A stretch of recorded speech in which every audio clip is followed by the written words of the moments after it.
Statement கொடுத்துட்டாங்க. y greater than or equal to c greater than or equal to o greater than or equal to f less than or equal to b அப்படின்னு ஒரு statement கொடுத்துருக்காங்க. இந்த statement வச்சு நம்ம அவங்க கொடுத்துருக்க ரெண்டு முடிவுகள் கூற்று வச்சு ரெண்டு முடிவும் சரியா தவறா அப்படி நம்ம முடிவு எடுக்கணும். முதல் கூற்று ஃபர்ஸ்ட் கன்க்ளூஷன் பார்க்கலாம். b greater than f அப்படின்னு கொடுத்துருக்காங்க. நம்ம இதை சூஸ் பண்றோம்.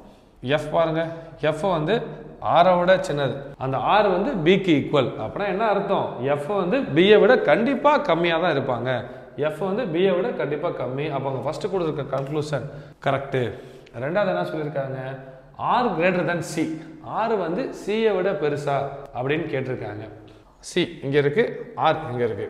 நமக்கு r f வந்து சின்னது, ஆனா f விட o பெருசு, அதோட c பெருசு. நம்ம ஒரு முடிவு வர முடியல, நம்மளால ஒரு முடிவு வர முடியல. கன்ஃபார்மா வந்து r வந்து c விட பெருசா அப்படின்னு நம்ம சொல்ல முடியாது. என்னன்னு பார்த்தோம்னா f பாருங்க greater than or equal to வந்துருச்சு, greater than or equal to வந்துருச்சு. அப்படி இருக்கும்போது o பெருசு, அப்போ c வந்து r விட கண்டிப்பா பெருசா இருக்க வாய்ப்பே இல்லை.